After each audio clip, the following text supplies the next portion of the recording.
여러분, 요즘 조선 경기 굉장히 좋다고 하죠. 수주를 중국보다가 많이 해서 다시 한번 조선에서 호황이 오나 뭐 이런 이야기까지 할 정도로 쉽게 말하면 난리도 아니에요. 여러분 생각해 보세요. 수주가 중국보다 많이 한다. 이 말은 세계 1등의 수주라는 거거든요. 그런데 지금 조선업계는요, 최악이에요. 최악. 아니 수주도 좋은데 말입니다. 환율도 좋고 뭐 나쁠 게 아무것도 없는데 상황은 최악으로 돌아가고 있습니다. 가장 심각한 것은요, 이게 인력난이 우선입니다. 사람을 구할 수가 없어요. 심지어 말입니다. 조선업계 이야기를 들으면요, 불법 체류자도 구할 수가 없다고 이야기합니다. 그런데 이 인력난이 심각한데 그보다 더 심각한 문제가 지금은 발생을 했습니다. 여러분도 알다시피 파업의 회월입니다. 지금 대우조선 해양에서 하청 지해 노조원들이 제1도크를 점거하면서 불법으로 계속 파업을 하고 있잖아요. 오늘이 47일째입니다. 그러다 보니까 그냥 좀 편한 말로 쓰겠습니다. 에라이 모르겠다. 사업이고 뭐고 다 던져버리자. 이렇게 이야기하는 사람들이 나오기 시작했어요. 하청업체 사장 중에 말입니다. 말이 사장이지 사장도 아니라는 거예요. 노조들에 휘둘려서 내가 이 짓을 왜 해? 이렇게 이야기하는 사람들이 늘어났다는 사실이에요. 여러분 이거 한번 보세요. 주식회사 삼주 진민용 대표입니다. 옆에 사진에 보시는 것처럼 말입니다. 삭발식을 하고 있어요. 제발 우리 직원들을 끝까지 지켜주기 위해서라도 파업을 멈춰달라는 그런 삭발식을 하고 있습니다. 이 삭발이라는 게 여러분도 알다시피 대한민국에서는 굉장히 엄한 일입니다. 신체 발부는 수지부모라고 하기 때문에 머리를 삭발하는 것은요, 대단한 각오가 아니면, 죽을 각오가 아니면 하기가 쉽지 않은 겁니다. 그런데 주식회사 삼주의 진민용 대표는요, 어떻게든 직원들을 살려보고자 이렇게 삭발식을 했습니다. 그런데 문제는 여러분, 결국 말입니다. 이 삼주라는 하청업체도 결국은 여러분 폐업을 합니다. 그러면서 하시는 말씀이 직원들을 끝까지 지켜주지 못해 미안한 뿐 이렇게 이야기하십니다. 그러면 이 삼주에 일하는 사람만 하더라도 150명가량 돼요.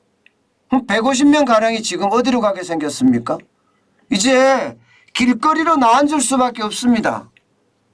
대부분이 말입니다. 요즘 중소기업의 나이는 40대 아니 50대가 많이 넘어선 사람들이 많아요. 물론 40대도 있지만 말입니다. 그런데 50대가 넘어서면 여러분 알다시피 취업할 데가 없습니다. 취업할 데가. 50대 넘어선 사람을 받아주는 데가 없어요. 아예 없습니다. 그러면 어떻게 되겠습니까? 이게 결국 말입니다. 나는 실직과 함께 노는 사람이 된다는 뜻이에요. 노는 사람이. 말이 노는 사람이지 여러분. 노는 사람이 한번 대보면 말입니다. 그 마음이 갈갈이 찢깁니다. 50대면 아직도 자식들이 클 때거든요. 다 큰 게 아니거든요. 그러면 50대 돼서 아직 젊은데 해줄 게 없다고 생각을 해보세요. 예, 그만큼 심각한 거죠. 진민영 대표도 말입니다. 아예 이렇게 이야기합니다. 예, 대한민국 조선산업의 수주 호황과 맞물려서 그동안 빚으로 연명하던 것이 이제 빚을 보나 이렇게 생각을 했지만 하청지의 불법 파업으로 생산을 하지 못해서 저희 회사는 결국 폐업을 할 수밖에 없는 상황에 이르게 됐다. 이렇게 이야기합니다. 그런데 주식회사 3주만 지금 폐업하는 게 아닙니다. 주식회사 3주만. 지금까지 말입니다. 예. 113곳 중에 말입니다. 7곳이 폐업을 했어요. 7곳. 예. 주식회사 진영이라는 데가 폐업을 했고요. 동광기업도 폐업을 했습니다. 영일산업도 폐업을 했습니다. 이게 지난달 30일이에요. 그리고 수호마린이라는 회사도 예, 오는 31일 날 폐업을 할 예정이고요. 용광기업도 폐업을 할 예정입니다. 지금 이렇게 삭발식을 하고 있는 주식회사 3주에 예, 폐업도 이달 31일입니다. 그리고 해성기업은요 8월 11일 날 예, 폐업을 할 예정입니다. 7개예요. 7개. 그러면 여러분 예, 하청지회라는 게 결국 대우그룹의 하청을 받아서 일하는 노동자들을 말하잖아요. 그죠? 민주노총 소속입니다. 전체가 뭐 민주노총 소속이 아니지만 전체 직원이 1658명이에요. 그중에 지금 파업에 실질적으로 동참해서 하는 사람 120명이고요. 민주노총 그 함께 파업을 시작했던 사람은 400명이라고 합니다. 그러면 이 예, 실제 파업에 지금 현재 말입니다. 이렇게 파업을 하고 있는 사람은 120명인 거예요. 이게 도크거든요. 도크. 배를 만드는 곳이에요. 예, 배 만드는 곳에 들어가서 지금 이렇게 파업을 하고 있고요. 그 밑에는 철제로 만들어서 말입니다. 조그만 곳에 신호통을 옆에 두고 이렇게 파업하고 있어요. 예, 이렇게. 저는 이것을 보면서 말입니다. 몇몇 사람들의 이익을 위해서 적게는 10,000명, 크게는요 10만 명의 사람들이 다 희생이 돼야 된다고 생각을 하는 게 도저히 이해를 못하겠어요. 문제는 이렇게 파업이 줄파업이 일어나면 말입니다. 노조가 살아있으면 뭐해요? 회사가 없는데? 회사가? 왜 이런 생각은 안 할까요? 저는 여러분 이 예, 프랭카드에 써있는 글귀도 보면 지금 21세기 대한민국에서 이런 게 있을 수 있나 이런 생각이 들 정도로 예, 진짜 말이 안 된다고 생각해요. 지금처럼 살 수는 없지 않습니까? 지금처럼 살 수는 없지 않습니까? 라는 게 이게 무슨 말이죠? 아니 그들은요 여러분 해고도 제대로 못해요. 민주노총 소속이면요. 예, 자영업자들이요 하루에 18시간씩 17시간씩 일합니다. 저도 자영업자예요. 15시간씩 일해요. 그러면서 말입니다. 먹고 살기 위해서 발부둥 치고 있어요.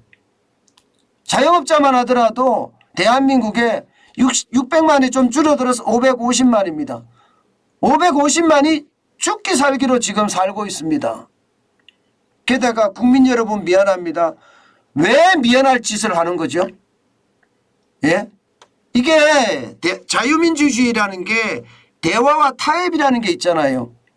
예, 대화와 타협이 안 된다는 뜻인가요?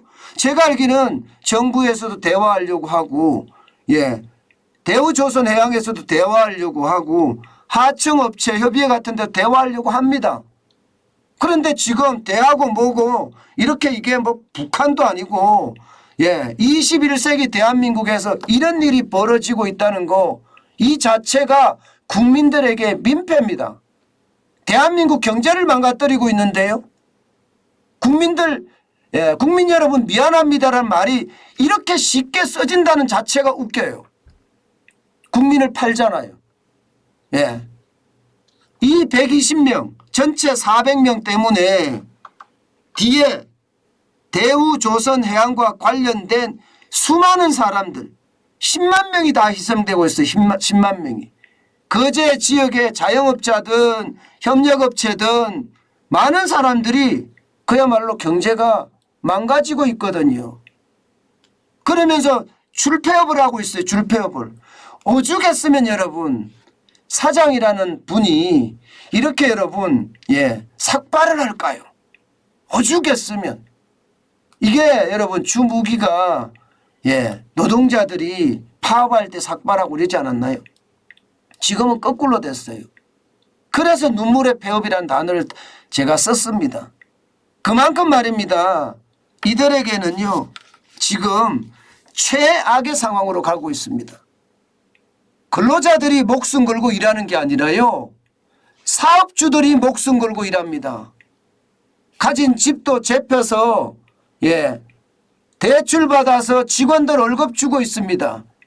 이게 하청업체 사장님들의 기본적인 지금 경영 행동입니다. 경영 활동이 그렇게 일어나고 있어요. 여러분 진민용 대표만 이렇게 이야기하는 게 아니라 해성기업의 현재우 대표는 뭐라고 하나 하면요. 일부 노조원들 때문에 오래 함께한 동료들이 일자리를 잃게 돼 너무 억울하다. 이렇게 이야기합니다. 너무 억울하다. 아니 이게 여러분 우리가 아는 사장들 입에서 나오는 이야기인가요? 사장들 입에서는 이런 얘기가 잘 안 나옵니다. 그리고 안 나왔었습니다. 그런데 지금은요 이게 현실이 된 거예요. 현실이. 그만큼 말입니다. 대한민국 상황은요 점점 어려워지고 있다는 이야기입니다. 실제 거기서 해성기업에서 15년 동안 일했던 분은 어떤 이야기 하는가 하면요. 간단합니다. 우리 기업 직원들은 대부분이 50대인데 이제 다른 회사에 들어가서 어떻게 자리를 잡을지 걱정이다. 이렇게 이야기합니다. 그만큼 말입니다.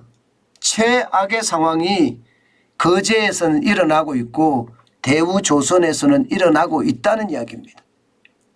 도대체 공권력이라는 건 어딜 갔나요? 정부는 없습니다. 지금. 정부가 없어요. 정부가. 참 희한한 일이죠. 국가를 운영하는데 이렇게 프랜카드를 걸고 밑에서는 죽기 살기로 데모하겠다고 데모하고 있고 이런데 국가는 그 어디도 안 보입니다. 오죽했으면 여러분 가족들이 나섰겠습니까? 가족들이. 보세요. 할머니면 엄마 같은 사람들이에요. 누나 같은 사람, 여동생 같은 사람, 아들들까지 나서서 말입니다. 제발 파업을 멈춰달라고 이야기하고 있습니다. 심지어 주식회사 진영의 격리사원은요. 마지막 날 사직서를 쓰고 마지막 인사를 할 때 울컥하더라. 이렇게까지 이야기하고 있습니다. 도대체가 뭘 하는지 모르겠습니다. 뭘 하는지.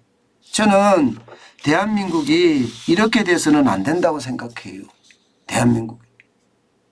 지금은 대우조선해양의 협력업체 7개가 폐업을 했지만 이게 줄폐업이라고 이야기하지만요.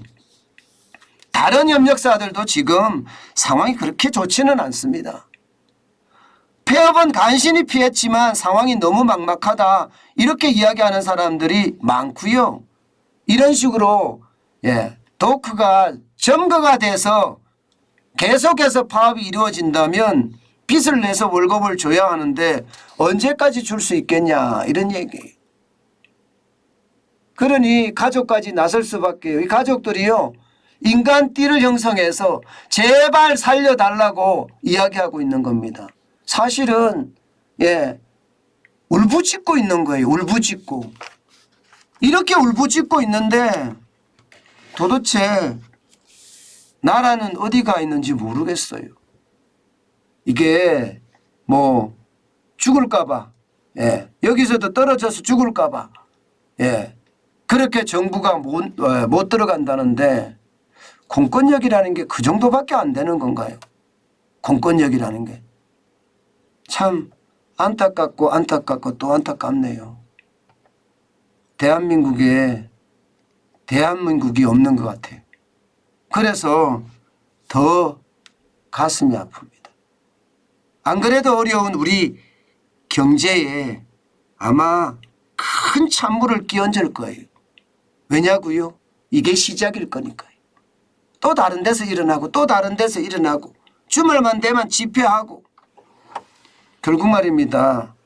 법과 원칙을 중시 여긴다는 윤석열 정부가 과연 얼마나 법과 원칙을 중시 여기는지 답답할 뿐입니다. 그 어느 때보다 법과 원칙이 통하는 사회가 민주주의입니다. 그래야지 시장 경제가 꽃을 피울 수 있습니다. 제발 법과 원칙이 통하는 그런 사회를 만들어줬으면 좋겠습니다.